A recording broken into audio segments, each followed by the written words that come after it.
Hello, magandang araw po sa inyong lahat and welcome back again to my channel. At narito po tayo ngayon sa aming backyard.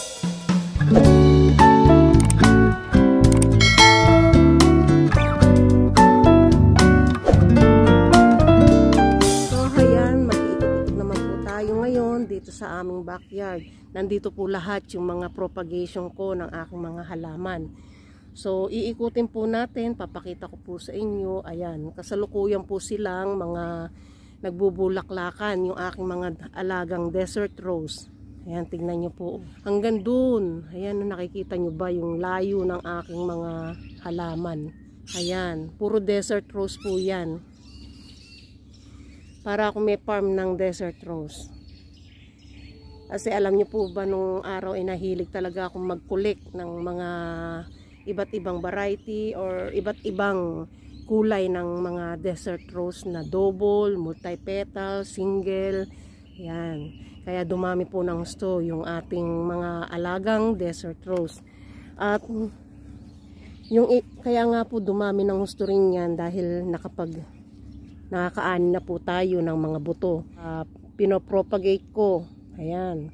Ito maganda po ang kulay nitong desert rose na to. Ganda oh.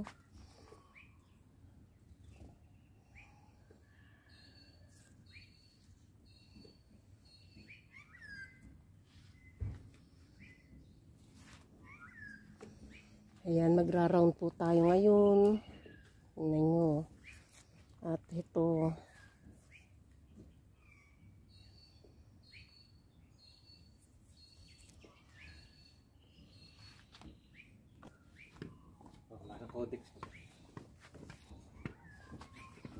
Ayan po yung aking asawa. Katulong ko sa aking mga pag-aalaga sa mga halaman ko.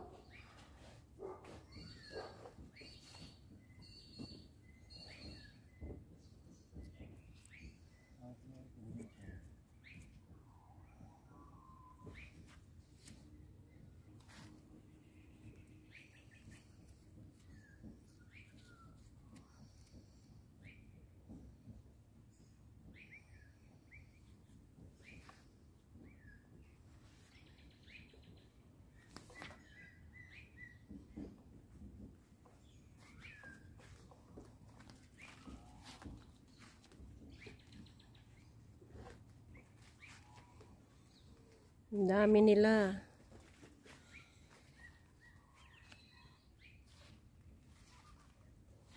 Ito maganda.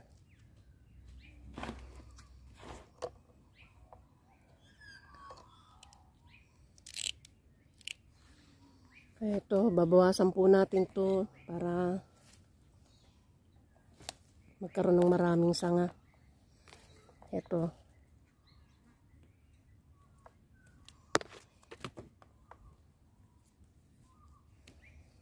Ayan. Yung mga ganito po, pwede pa rin itong itanim.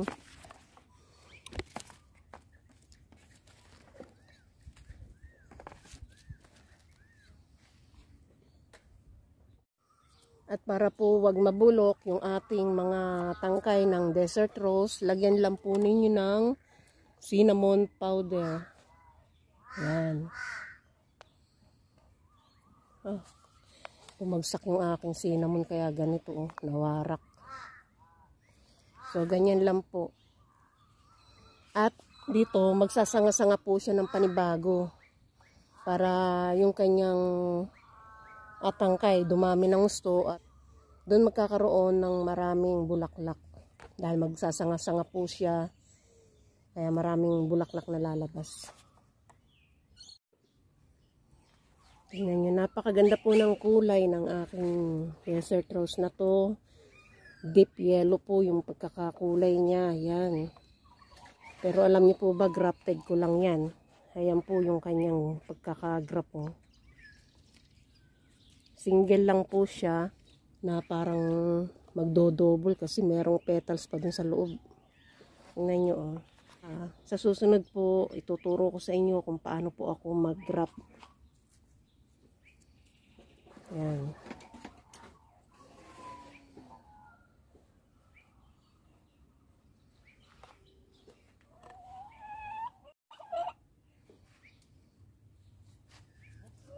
Ito.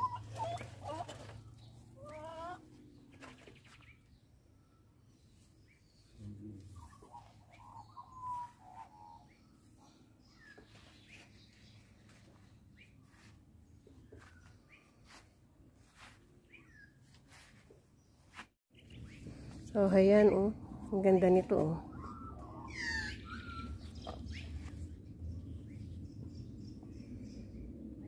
Ayan. Ayan, nakapag-ikot-ikot na po tayo sa ating mga alaga.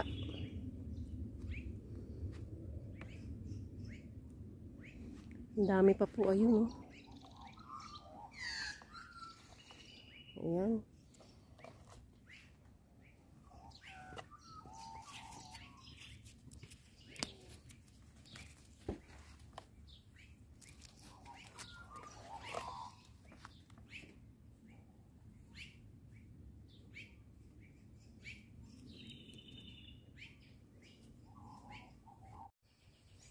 So, ayan, very messy pa po dito dahil naglaro po yung kahapon yung aking mga apo. Nilagyan lang po ng bangko ng asawa ko para hindi nila matabig yung ating mga halaman. At yan nga po, at dahil nga po spring season ngayon, napakarami nilang bulaklak. Ayan, napakaganda. Full bloom na full bloom po sila ngayon.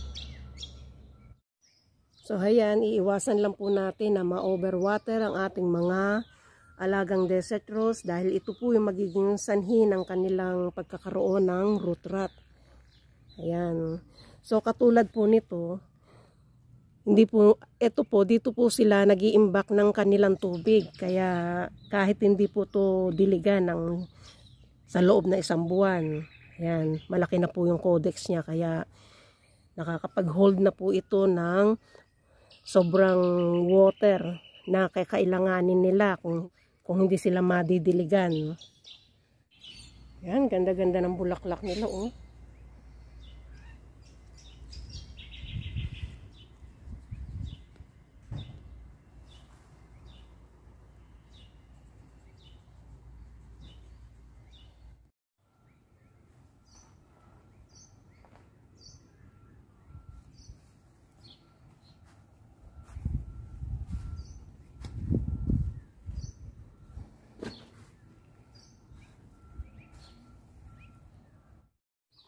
So, sa paglalagay po ng fertilizer, nilalagyan ko lang po sila ng fertilizer kada 1 month sa loob po na isang buwan.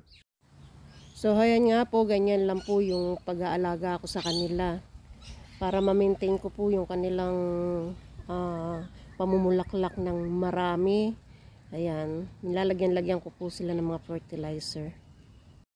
At ito naman po, grafted po itong desert rose na to. Tingnan nyo, ayan, oh. Ito po yung unang-unang pinag-aralan kong lagyan ng graft. Ayan.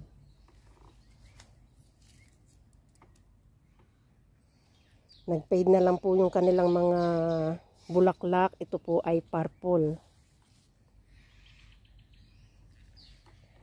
Kasi meron po akong matanda na single lang po ito at pangit yung bulaklak niya. Kaya ang ginawa ko po ay, ayan, naglagay na lang po ako ng graft na kulay purple bulaklak para maganda.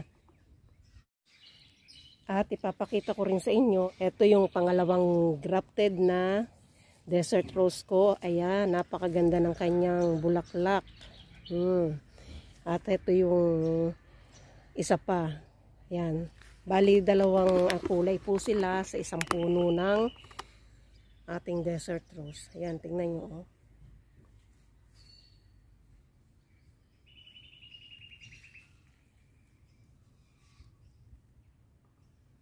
Ayan, ang ganda. Ito naman po yung ating isang klase ng pink na desert rose. Ayan, nag-full bloom na rin siya, oh.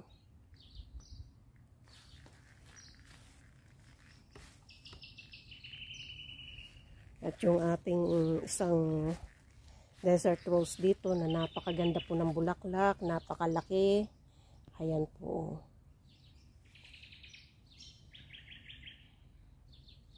Ayan.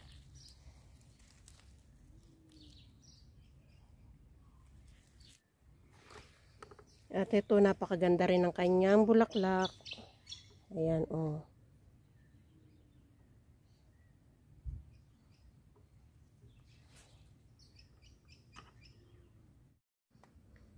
So, ayan, nakapag-round na po tayo sa aking mga alagang desert rose. Baka sa susunod ko pong video ay makapag-grab po tayo. Panoorin din po ninyo ako. Thank you so much and God bless po sa ating lahat. See you next time.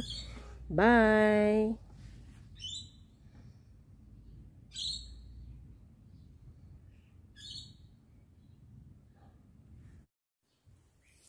Ayan, kunin po natin ito at mairipat.